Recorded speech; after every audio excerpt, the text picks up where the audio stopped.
Continuando con los capítulos del Manual Único para la Calificación de la Pérdida de la Capacidad Laboral y Ocupacional, continuaremos con el capítulo 6 al 10, donde el capítulo 6 nos habla sobre las diferencias por trastornos de la piel, faneras y daños estéticos, donde su objetivo es promover los criterios para el reconocimiento y la evaluación de los déficits anatómicos y funcional de las alteraciones permanentes de la piel. En los alcances se considera alteración permanente por parte de la piel cualquier anormalidad dermatológica o pérdida del tejido.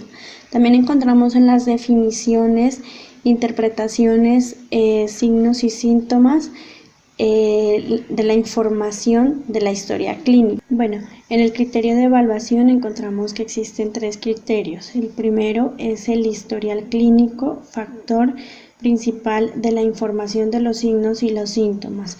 En el criterio 2 encontramos que es carga de adherencias al tratamiento y factor modulador, y en el criterio 3 encontramos hallazgos al examen físico del factor modulador. En los procedimientos generales encontramos la metodología de calificación, donde éstas se califican con tablas o números, donde se califica en la tabla 6.1 la piel y las faneras, en la tabla 6.2 la desfiguración facial y en la tabla 6.3 encontramos todos los tipos de quemadura. Encontramos en el procedimiento de calificación para la deficiencia por daños estéticos. En esta encontramos que es la desfiguración o cicatrices.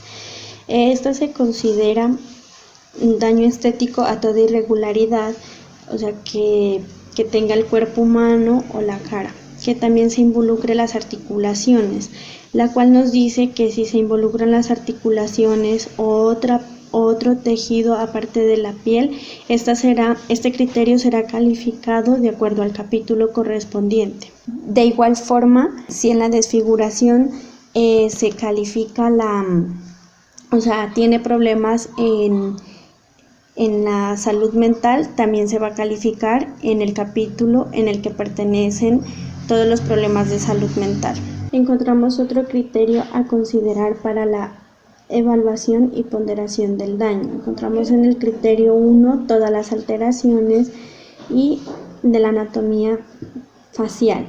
En el criterio 2 encontramos todas las alteraciones de las funciones, o sea que se vean afectadas las funciones de ver, oír, oler y degustar, o sea todas las sensaciones anteriormente nombradas. También nos dice que estas serán evaluadas en los capítulos correspondientes a cada una. En el criterio 3 encontramos hallazgos de las pruebas diagnósticas y el estudio del diagnóstico. En el criterio de la evaluación de quemaduras encontramos que esta se da por su extensión, por la profundidad de la quemadura, por el compromiso que haya de algunas articulaciones y por las secuelas estéticas. Entonces, esto también nos quiere decir todos los órganos que se ven afectados de otros sistemas serán evaluados respecto a los capítulos correspondientes. También encontramos los criterios de evaluación y de calificación sobre las dermatitis. En esos también encontramos que existen dermatitis de contacto alérgica y la dermatitis de irritabilidad. Diciéndonos que la dermatitis de contacto alérgica es un proceso de inflamación, la cual es causada se produce con una manifestación cutánea, y la dermatitis de contacto, esta se refiere al grupo de procesos inflamatorios, y estas se ocasionan por los daños físicos y los daños químicos que se encuentran en el entorno del usuario. También nos dice sobre la calificación del cáncer de la piel. Este nos habla de la neoplasia y el cáncer, la cual corresponde al capítulo 1 y será evaluado por este capítulo. Bueno, en el capítulo 7 encontramos las deficiencias por alteraciones del sistema hematopoyético. El objetivo principal es promover los criterios clínicos para el reconocimiento y la evaluación de las deficiencias y alteraciones del sistema hematopoyético. En los alcances encontramos en este capítulo que incluye los criterios de reconocimiento y evaluación de las diferentes enfermedades de la médula ósea. Dentro de los criterios encontramos que el historial clínico y los hallazgos para los laboratorios. En esto se contribuyen para los diferentes criterios en la anemia, en los accidentes hemorrágicos, en anormalidades de los leucocitos. En la anemia se va a realizar exámenes de laboratorio de los hematocritos para las enfermedades y anormalidades de los leucocitos, un cuadro hemático referenciado. Para los trastornos hemorrágicos se realizarán un recuento de plaquetas. En este sistema encontramos enfermedades, o sea que va directamente a la sangre, ¿no? Entonces, debido a esto, encontramos que la anemia, la leucemia, las hemorragias son causantes de enfermedades como la trombosis, la tromboflebitis. Los usuarios que sufren de hemofilia y que deben de utilizar el factor 8 porque ellos con cualquier corte pueden sangrar demasiado, entonces esto llevaría a una deficiencia a sufrir baja de las defensas, ya que por las hemorragias se realiza una deficiencia en bajo de plaquetas. Entonces, asimismo también encontramos que en la trombosis también conlleva a sufrir otras enfermedades en otros sistemas, entonces por la cual la mayoría de las enfermedades del sistema hematopoyético son calificadas en los correspondientes capítulos a los cuales pertenecen los órganos afectados. En el capítulo 8 encontramos la deficiencia por alteraciones en el sistema endocrino. Como objetivo tenemos promover los criterios clínicos para el reconocimiento y la evaluación de las deficiencias y alteraciones del sistema endocrino.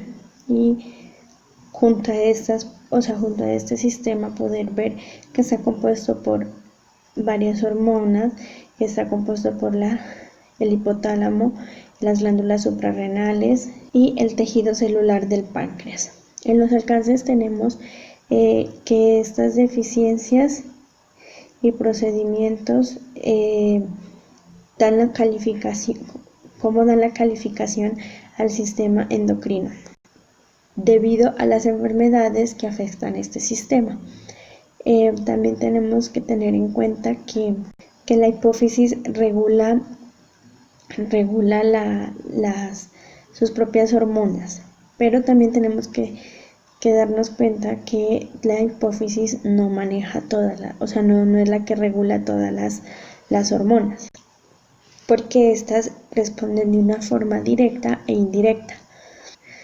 Ejemplo, la hormona del páncreas. Estas segregan insulina y estas responden a los niveles de glucosa y a los ácidos grasos. Las glándulas paratiroides también son las que responden a los niveles de calcio y de fósforo. La secreción de las glándulas suprarrenales también es un producto de la estimulación del sistema parasimpático. En este capítulo también podemos ver que se excluyen todas las enfermedades y alteraciones que presentan neoplasia o cáncer producidas por el sistema endocrino. Estas deben ser valoradas y calificadas con su capítulo correspondiente. En este sistema también se tienen en cuenta los criterios para evaluar. Encontramos en el criterio 1 el hallazgo clínico y en el criterio 2 el hallazgo de laboratorio. Se dice que para evaluar este sistema se tiene en cuenta la cantidad de hormonas que este sistema produce. Entre ellos encontramos los laboratorios como la hemoglobina glicosilada y la sensiometría. También encontramos las enfermedades que presentan la paratiroides y las glándulas suprarrenales. En este sistema encontramos la carga de adherencia al tratamiento. Los procedimientos terapéuticos son necesarios para el manejo de la administración de los medicamentos, los cuales se los clasifica de forma oral, de forma nasal, de forma tópica, y también se los clasifica como por vía parenteral. Encontramos las diferentes puntuaciones para cada administración de medicamentos. En el grado 1 encontramos que es ocasionalmente o sea que no son diarias. Este tiene un puntaje de 1. En el grado 2, 2 veces al día, este tiene un puntaje de 2. Y en el grado 3, más de 2 veces por día. Este tiene un puntaje de 3. Entonces, para la puntuación parenteral también encontramos puntuaciones. En la puntuación 1 encontramos que es una o menos de una vez por semana. Este tiene un puntaje de 2. El grado 2 es una vez por semana, pero inferior una vez al día, que tiene una puntuación de 3. Y el grado 3 es 1 o 2 veces por día. Entonces esta tiene un puntaje de 4 y el grado 4 es de 2 veces por día, que tiene un puntaje de 5. En estos porcentajes nos podemos dar cuenta que la deficiencia refleja una gravedad de los síntomas y de los hallazgos de la valoración física. También encontramos que en las glándulas paratiroides se encuentra una enfermedad como lo es el hipotiroidismo, el cual tiene un tratamiento como lo es la vía oral, que son de medicamentos, el cual en algunas ocasiones no es lo suficiente. Entonces el usuario debe realizarse una cirugía, la cual, si es apto o no, eso depende de los exámenes que el médico le realice. Y pues si ya no puede acceder a la cirugía, él deberá seguir con un tratamiento un tratamiento terapéutico con medicamentos por largo tiempo. Bueno, en cuanto al procedimiento para la calificación de las deficiencias por enfermedades de la corteza suprarrenal, tenemos que esta deficiencia puede derivarse de la hipersecreción o la baja secreción de las hormonas corticales. En ello pues encontramos algunos criterios a tener en cuenta, los cuales son la clase de deficiencia, las cuales son 3, de 0, 1, 2 y 3. Miramos el valor. Tenemos que tener en cuenta también el grado de severidad, la historia clínica, la carga de la adherencia al tratamiento. En cuanto al procedimiento para la calificación de las deficiencias por enfermedades de la médula suprarrenal, aquí tenemos que tener en cuenta pues los criterios anteriores, los mismos. En cuanto al procedimiento para la calificación de las deficiencias por diabetes mellitus, entonces aquí tenemos que tener en cuenta que se clasifica en 2 tipos, la cual es el tipo 1, es donde falta la parte de la insulina, y en el tipo 2 es donde hay resistencia a la insulina. Entonces en ello pues también tenemos criterios, los cuales se tienen en cuenta los anteriormente mencionados, pero aquí se suma uno, los cuales son las pruebas de laboratorio que se le hacen a los usuarios. En cuanto al procedimiento para la calificación de las deficiencias por hipoglicemia, entonces vamos a tener en cuenta los criterios pues anteriormente mencionados. Para el procedimiento por la calificación de las deficiencias de la alteración de las gónadas, aquí existen unos criterios como es la clase de deficiencia que tiene, los valores, el grado de severidad, la historia clínica. Aquí se tiene en cuenta también lo que es el hallazgo físico y la carga de adherencia al tratamiento. Para lo que son las deficiencias de alteración de las glándulas mamarias, a diferencia de las demás, Esta tiene dos clases, las cuales pues también se tienen en cuenta los criterios como qué clase, el grado de severidad, la historia clínica y los hallazgos que se puedan encontrar. En cuanto al capítulo 9 encontramos las deficiencias por alteraciones del sistema auditivo y vestibular. Pues en ello tenemos que tener en cuenta que al paciente pues se le va a hacer pues para lo que es la deficiencia de la pérdida de la agudeza auditiva. La metodología que se va a utilizar primero son 5 pasos, en el cual el primero vamos a evaluar el oído por separado con una audiometría con tonos de 500, 1000, 2000 y 3000 frecuencias. El segundo paso vamos a sumar los valores de la audición en decibeles y de las 4 frecuencias. El tercer paso ya los vamos a llevar a una tabla para determinar el porcentaje de deficiencia. Seguido de esto se va a ver la deficiencia qué oído tiene la mayor deficiencia, y con esto pues se va a otra tabla, se tabula, y como quinto paso se convierte en los valores en porcentaje para medir como la deficiencia auditiva global. Tenemos aquí que tener en cuenta las deficiencias del equilibrio, como el vértigo, el mareo, las anormalidades en la posición de los usuarios. En el capítulo 10 vamos a encontrar las deficiencias y alteraciones del olfato, el gusto, la voz, el habla y de las vías respiratorias altas. Pues aquí se enfoca en la variación de las deficiencias ocasionadas por alteraciones funcionales y estructurales de los sentidos del gusto, olfato, la voz y el habla. En el gusto, pues aquí tenemos que tener en cuenta la ageusia del 6% o la hipoageusia del 3%, que es toda la parte de las glándulas gustativas, todo eso. En el olfato, las deficiencias globales por alteración de las funciones del olfato. Encontramos la anosmia y la hiposmia. Encontramos el voz y el habla, el lenguaje, los criterios. Se deben integrar parámetros como es la audibilidad, la inteligibilidad, la eficiencia funcional, y como segundo es el índice de capacidad vocal abreviada, donde esta prueba presenta el factor modulador y evalúa el rendimiento de la voz y el habla de una persona con relación al ambiente.